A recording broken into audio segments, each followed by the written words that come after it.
Can you give us some examples of the kinds of things that IPA studies or that you've studied and what works and what doesn't? You started off by mentioning microcredit, and a lot of people are quite enthusiastic about microcredit. You said there wasn't evidence for the particular project in El Salvador that you studied. Have you since studied other microcredit projects, and what do you have to say about them? Yep, we've done a lot of in fact, that's been, I'd say about half of the work that I've done personally has been in the space of microfinance generally, so that includes insurance and savings as well as credit. So the striking thing about microcredit, and we've actually now done 8 randomized trials in microcredit. 6 of them just came out as a special issue in a journal altogether, and it's actually a really nice opportunity. This is one of the themes we have at IPA, is to try to do more systematic work of a similar idea across multiple settings, try to understand, does this really hold in a lot of contexts, or is it just a one-off result, and how far can we take it? The striking thing is the studies that came out were very, very similar in terms of the results.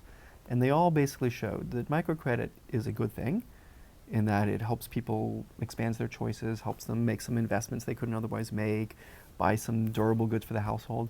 But there's nothing going on here that anywhere meets the level of enthusiasm that a lot have had for it. It is not, we see no average increase in income for the households. That's surprising. We see no average increase overall in consumption.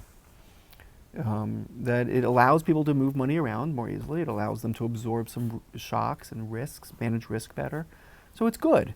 Investors who are doing it should feel great. They should be very happy about a double bottom line. But from a donor's perspective, there's definitely some other areas that we've seen that dominate, that do much better. So even if we went within the microcredit space, we would see much bigger impacts from insurance. So we have a project in Ghana, for instance, that tested rainfall insurance. And we compared it directly to giving people money and found much bigger impact. Not loans, actually just giving people money. So this is insuring people against the rain failing, presumably, so they can't grow their crops. Drought or flood, and then you get a payout, right? And we compared that to giving people money. We wanted to know which one leads you to invest more, giving you money or just absorbing some of the risk. Mm-hmm. We had a third group that gave people both. And what we found was, even though the insurance was 1/10 the cost of the money, that just giving them the insurance led to much higher investment. Wow. So in other words, the payoff was at least by a multiple of 10. It was at least 10 times as effective as microcredit. And when you think of the outcome as investing in the farm and putting fertilizer in and cultivating more land.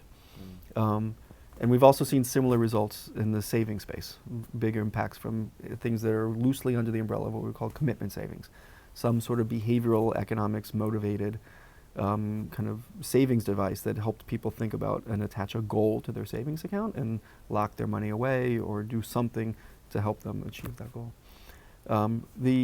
The area that's the biggest impact that we've seen of late that I'm particularly excited about, and this actually does come out of as a motivation, it comes out of some of the lackluster impacts that microcredit has had on income and on reaching the ultra poor as well. So those are two areas. The other area I didn't mention on microcredit is that it's not lifting up numbers of people out of poverty, it's also not even reaching the ultra poor. There's a certain level below which people are too afraid to take out the loans, or they're not even being allowed in. And it's not to say every lender is like that, but most lenders are hitting a level of poverty that's above what we would refer to as the bottom, the below $1 a day kind of life. So this was a multifaceted program that we tested in 6 different countries, and in Honduras, Peru, Ghana, Ethiopia, India, and Pakistan. So quite different countries. Very different countries, very similar program, very similar mentality. We actually had international conferences for the 6 programs so they could kind of come together and talk about what they were doing and get them to be as similar as possible across these different settings. And the program is fairly complicated in the sense that a lot is going on. So there's a productive asset that they provide, like 4 goats, or a cow, or beekeeping in Ethiopia, guinea pigs in Peru. A lot of animals, so it wouldn't go well with That's a different issue. That's a different issue. We can talk about that later. Yeah. We've created a new term called petabolism in Peru, which you won't like.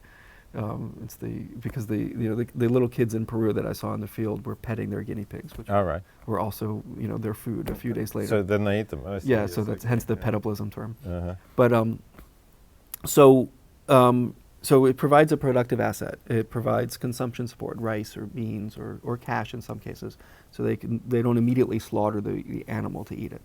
It provides access to a savings account. And it provides information, training about how to raise this asset, the animal, or in some cases it wasn't an asset, a animal. It might have been inventory for a store or something. Mm-hmm.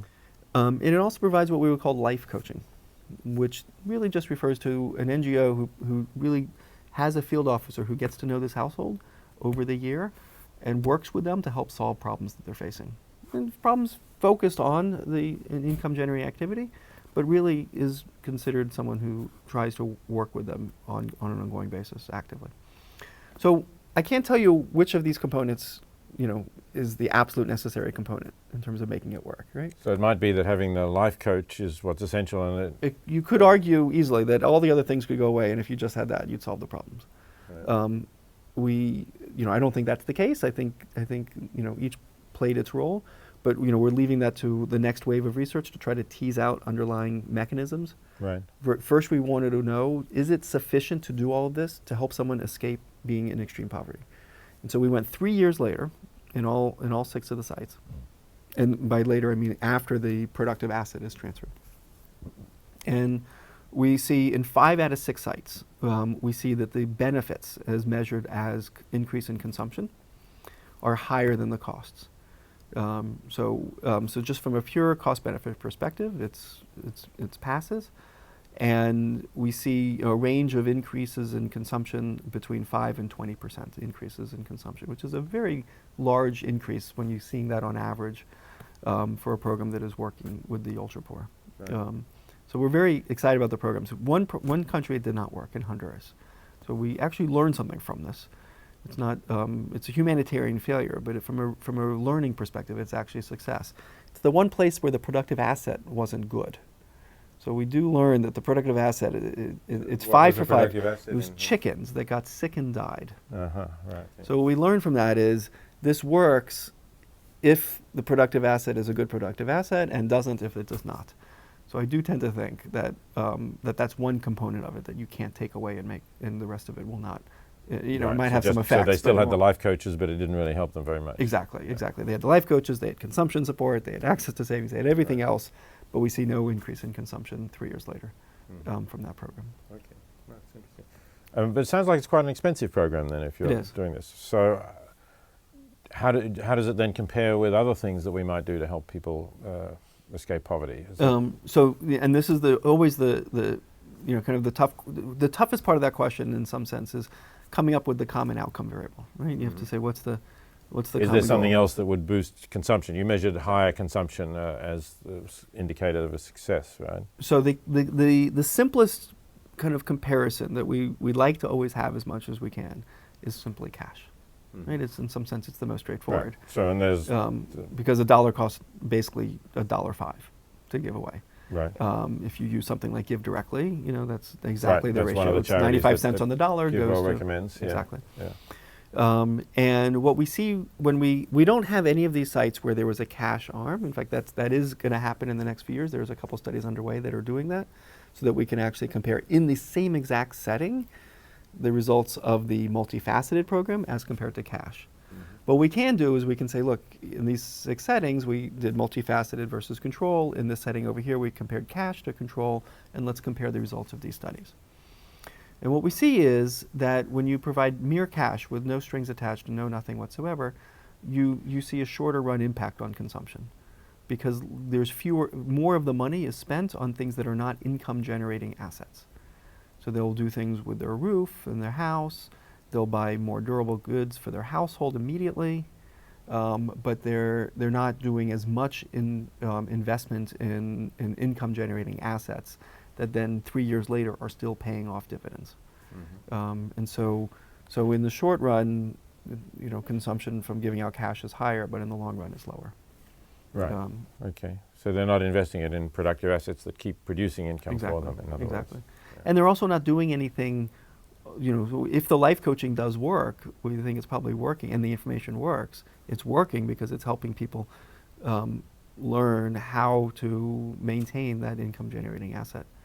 Right. And again, when you just give out cash, there's nothing being done there. You're just letting people do what they want. Right. But yes, so the life coaching costs something. You give people the cash that it costs, but that still doesn't turn it into something enough for them to, or they don't have the mindset perhaps to invest it in something long term. Is that? That's right. Something like that is going on. Good. It would be interesting to have some tests where we just do the life coaching. I think there is there's a few ideas underway that are where we're hoping to look at things of this nature. Or if you give them the cash and some life coaching, which might help them to learn to turn it into a long-term investment. I suppose that's a... We're trying to start a study in Ghana that looks at cognitive behavioral therapy alongside cash or the multifaceted program. Explain what you mean here by cognitive behavioral therapy is an approach for. So I'm not going to give it due justice, and I hope there's probably someone out there who will hear my description of this and say this is wrong. But it's trying to target depressed households, depressed individuals, and help them reassociate things that are making them depressed and reassociate. So it's psychotherapy, right? It is, and it has been tested in these kind of settings for depressed households in poor countries. In Uganda, there's been a study, and in Rwanda, there's been a study.